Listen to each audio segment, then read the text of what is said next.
ஜப்பானுக்கு வேலை தேடி வர பல பேருக்கு நானும் இந்த அவேர்னஸ் வீடியோவை போட்டுக்கிட்டே தான் இருக்கிறேன். அப்படியும் ஒரு சில பேர் ஏமாந்துக்கிட்டே தான் இருக்காங்க. நானும் அதே மாதிரியான அவேர்னஸ் வீடியோ போட வேண்டிய சிச்சுவேஷன்ல தான் இருக்கிறேன். இன்ஜினியர் முடிச்சிருக்கேன். இன்ஜினியர் முடிச்சு ஏஜென்சி மூலமா தான் அப்ளை பண்ண மாதிரி அங்க இருக்கிறாங்க.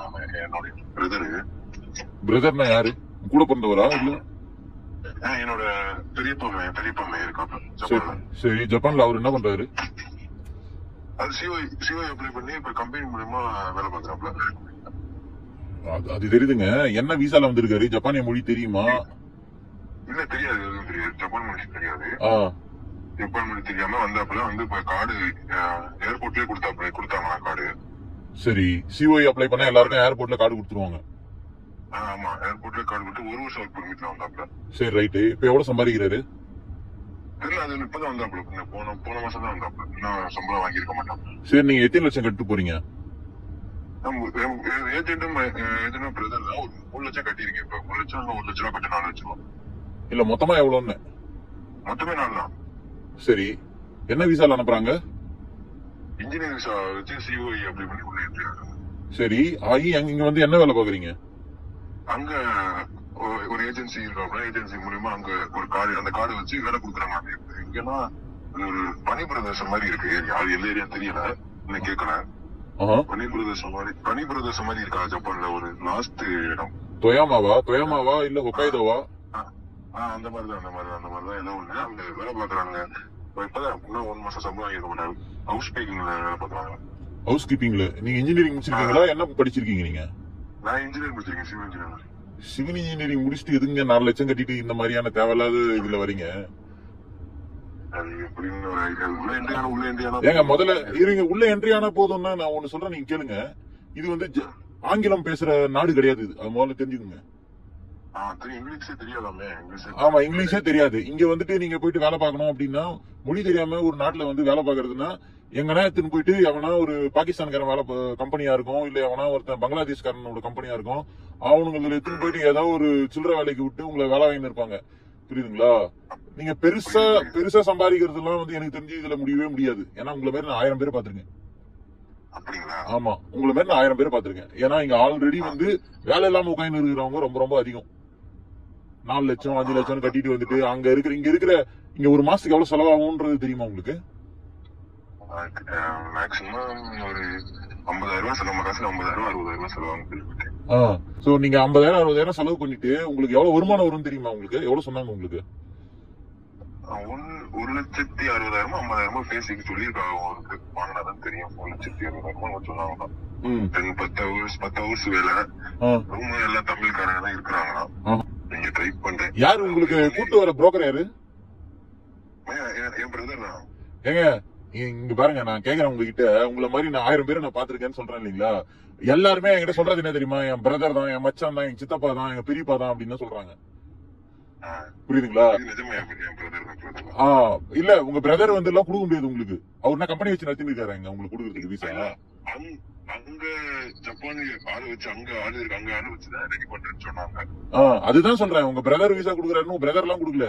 வேற யாரோ ஒரு டுபாகூர் கம்பெனி இங்க ஒண்ணு இருக்கும். புரியுதுங்களா? அந்த டுபாகூர் கம்பெனி மூலியமா வந்து இந்த இத்தனை விசா அப்ளை பண்ணலாம்னு ஒரு கம்பெனிக்கு இருக்குது. ஓகேங்களா? அது மூலியமா இவங்க வந்து காசு சம்பாதிச்சிட்டு இருக்காங்க உங்களை வச்சுக்கிட்டு. மொழி தெரியாத ஒரு ஊர்ல வந்துட்டு அதுக்கப்புறமா நீங்க ஏதோ டெம்பரவரியா நீங்க போவீங்க. இல்லன்னு நான் சொல்ல மாட்டேன், நீங்க போவீங்க. ஆனா உங்களோட வாழ்க்கை வந்து ரொம்ப பெருசா பிரகாசமான ரொம்ப நாளைக்கு இருக்காது பிரதர். நான் வந்து நெகட்டிவா சொல்றேன்னு நினைக்காதீங்க. இந்த நாட்டுல மொழி தெரியாம வந்துட்டு ஒண்ணும் தெரியாம போயிட்டு தமிழாளுங்க கூட வேலை பார்த்துக்கிட்டு மாடு மாதிரி வேலை பார்த்துக்கிட்டு அந்த இவ்வளவு காசு கொடுத்துட்டு பண்ணி கஷ்டப்படுறதுக்கு நீங்க 1 வருஷம் கழிச்சு உங்களுக்கு விசா மாத்தணும் பாத்தீங்களா? அதுக்குமே நீங்க ஒரு பெரிய அமௌண்ட் கொடுக்கணும். நீங்க கேள்விப்பட்டீங்க இல்லையா? சோ நீங்க வயிற்றுக்கும் வாய்க்குமே பத்தாது நீங்க இங்க வாங்குற சம்பளம். அதுவும் ஒரு 2 மாசம் 3 மாசம் வேலை கொடுப்பானுங்க. அதுக்கப்புறம் 2 மாசம் வேலை கிடையாது, வெயிட் பண்ணுங்கன்னு சொல்றானுங்க. புரியுதுங்களா? அந்த மாதிரி ஏகப்பட்ட பிரச்சனை இருக்குது. நான் அதனாலதான் நீங்க உங்களுக்கு எனக்கு சஸ்பிஷியஸா இருந்ததுனாலதான் உங்களுக்கு நான் இப்ப போன் பண்ணேன். இல்ல நான் பண்ணிருக்க மாட்டேன் இந்த நைட்டுக்கு. இப்ப காலைல விடியெல்லாம் 2 மணி எனக்கு. புரியுதுங்களா? சோ நீங்க வரீங்க அப்படின்னா ஒரு மொழியை கத்துக்கிட்டு எதனா ஒரு இன்ஜினியரிங் டிகிரி வச்சிருக்கீங்க, அதுக்கு ஏத்த வேலை பார்க்கணும் அப்படின்னு யாருமே நினைக்க மாட்டீங்க. எல்லாருமே ஏதோ நம்மளுக்கு டெம்பரவரியா இன்னைக்கு ஏதோ ஒண்ணு கிடைச்சா போதும் அப்படின்னு நீங்க போறீங்க. உங்களோட வாழ்க்கையை நீங்க சூன்யமாக்கிக்கிறீங்க அப்படின்றது நிதர்சனமான உண்மை. நான் இந்த அளவுக்கு சொல்றேன் அப்படின்னா நம்ம ஆளுங்க உங்களை மாதிரி நான் உங்ககிட்ட பேசுறது வந்து கிட்டத்தட்ட ஒரு 70வது ஆள் இல்ல 80வது ஆளா இருக்கும் நீங்க என்கிட்ட பேசுறது. ஆமா, எல்லாமே வந்து பாத்தீங்கன்னா இந்த மாதிரி தான் வருவாங்க, உள்ள வராங்க, விஷயம் தெரியாது, யாரோ ஒரு புரோக்கர் என்னமோ பண்றோம்.